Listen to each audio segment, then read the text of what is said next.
তো ইমাম মাহদী আবার কখন আসবে? আমরা তো বুঝলাম ইমাম মাহদী আসবেন তারপরে দাজ্জাল, তারপরে ঈসা আলাইহিস সালাম, তারপরে খেলাফা, এই তো। তাহলে ইমাম মাহদী আবার কখন?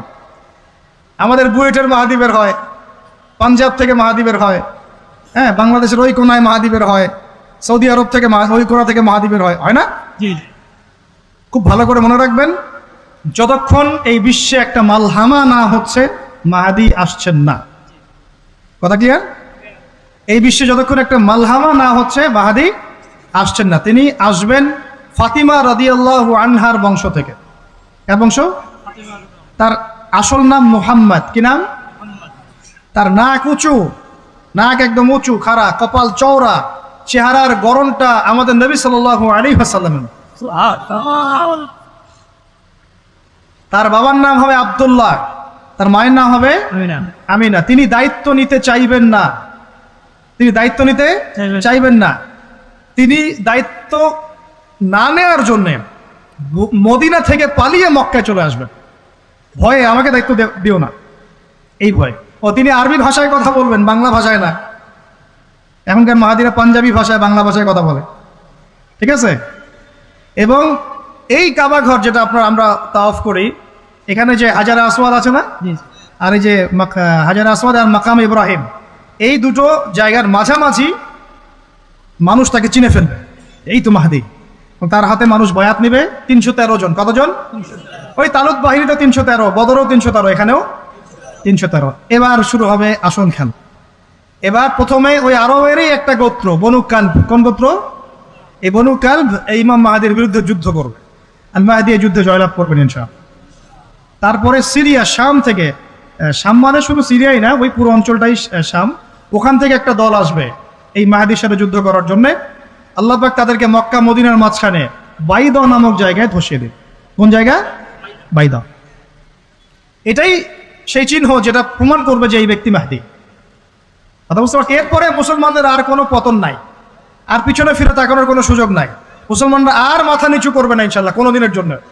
তারপর চলতে থাকবে খালি ইসলামের বিজয় আর বিজয় আর বিজয় আর বিজয়। আল্লাহু আকবার। এভাবে চলবে। তবে মাহদী কখন আসবেন? আগে মালহামা, তারপর মাহদী। মালহামা কি তাহলে? এটা হচ্ছে একটা বিশাল যুদ্ধ। এটা কি? কেমন যুদ্ধ? নবীজি বলেছেন, এই রোমকরা, ইউরোপিয়ানরা তোমাদের সাথে অচিরেই চুক্তি ভঙ্গ করবে এবং 80টা পতাকা নিয়ে তোমাদের বিরুদ্ধে ওরা যুদ্ধ করবে। এই মালহামাটা হবে ইরাকের ফোরাত নদীর নিচেই হোক আর পাশেই হোক, আল্লাহ ভালো জানেন। ওখানে সোনার পাহাড়কে কেন্দ্র করে। কি কেন্দ্র করে? এই সোনা মানে সত্যিকারের সোনাও হতে পারে, অথবা তেলও হতে পারে, আল্লাহ ভালো জানেন। তেল তো এখন সোনার জায়গা দখল করেছে, করে নাই? এই বিশ্বে তো সোনা চলে না, কি চলে? তেল। তো এটাকে কেন্দ্র করে যুদ্ধ হবে। নবীজি বলেছেন ওই যুদ্ধে এত ভয়াবহ হবে যে 100 জন যোদ্ধার মধ্যে 99 জনই মারা যাবে না। একটু মাথা খাটান যে এমন কোন যুদ্ধ কি হয়েছে পৃথিবীতে যেটাতে 100 জনের মধ্যে 99% মারা গেছে? তার মানে এটা হয়নি এখনো। আর একটা যুদ্ধে এত পার্সেন্ট মানুষ কিভাবে মরতে পারে? যদি সেটা ঢাল তলোয়ারের যুদ্ধ হলে কি মরতে পারে? নিশ্চয়ই এমন কোন অস্ত্র সেখানে প্রয়োগ করা হবে যাতে একাধারে অনেক মানুষ তাড়াতাড়ি মারা। এটা এই অস্ত্র এখনকার যুগের কি অস্ত্র? নিউক্লিয়ার ওয়েপন্স হতে পারে যদি এই যুগে সেটা হয়।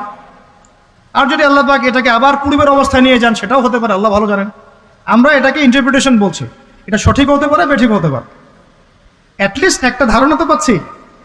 তারপর এই ইউফ্রেটিস নদীর এই সোনার পাহাড়কে কেন্দ্র করে এটা ঘটনা ঘটে। আল্লাহ নবী আরো বলেছেন সাল্লাল্লাহু আলাইহি ওয়াসাল্লাম, মুসলমানরা, আমাদের কথা বলছি, মুসলমানরা তোমরা যেন সেখানে হাতও না বাড়াও। কোন মুসলমান যেন ওই সোনায় হাতও না বাড়ায়, মানে ওই দিক থেকে আমরা যেন সম্পূর্ণ মুক্ত থাকি। ওরা মারামারি করে শেষ হয়ে যায়। বিশ্বটা হয়তো সংক্ষিপ্ত হয়ে আসতে পারে যদি এরকম কোনো ম্যাসিভ নিউক্লিয়ার যুদ্ধ হয়ে যায়, যেটার আশঙ্কা অনেকেই করেন। মিলিটারি অ্যাফেয়ার্স যারা পড়েন তারা করেন, পলিটিক্স যারা করেন তারা করেন। এবং এই জায়নিস্টরা চাচ্ছে, এই জায়নিস্টরা খুব করে চাচ্ছে বিশ্বে এমন একটা যুদ্ধ লাগুক।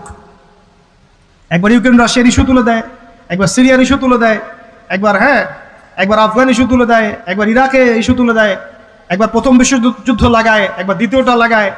ওরা খুব করে চাচ্ছে যেন আরো একটা লাগে। এবার যদি লাগে তাহলে এটা কনভেনশনাল যুদ্ধ হবে না, এটা দেখবেন একটা নিউক্লিয়ার যুদ্ধ হয়ে গেছে। সেটা হয়ে গেলে ওয়ার্ল্ডের আয়তন আর এমন থাকবে কিনা আল্লাহ ভালো জানে। এগুলো ভাবতে হবে, এবং আমাদের করণীয় ফিক্স করতে হবে। তবে করণীয় ওই কথাগুলো যেগুলো আগে বলেছি, যদি কিয়ামত হতে আর একদিনও বাকি থাকে করণীয় এগুলোই থাকবে, চেঞ্জ হবে না, তাই না? কিয়ামত হতে যদি একদিনও বাকি থাকে তাহলেও আমাদের কাজ ইলম অর্জন, আমল করা, পরিবার ঠিক করা, হালাল খাওয়া, বেশি বেশি তাজকিয়া, দাওয়াত ও জিহাদ। আর কোনো আমল আছে আমাদের? এগুলোই কাজ। তো এগুলো হচ্ছে বিশ্বের ভবিষ্যৎ। আল্লাহ রাব্বুল আলামিন আমাদের সবাইকে এই বিষয়গুলোর জন্য প্রস্তুত থাকার তৌফিক দান করুন।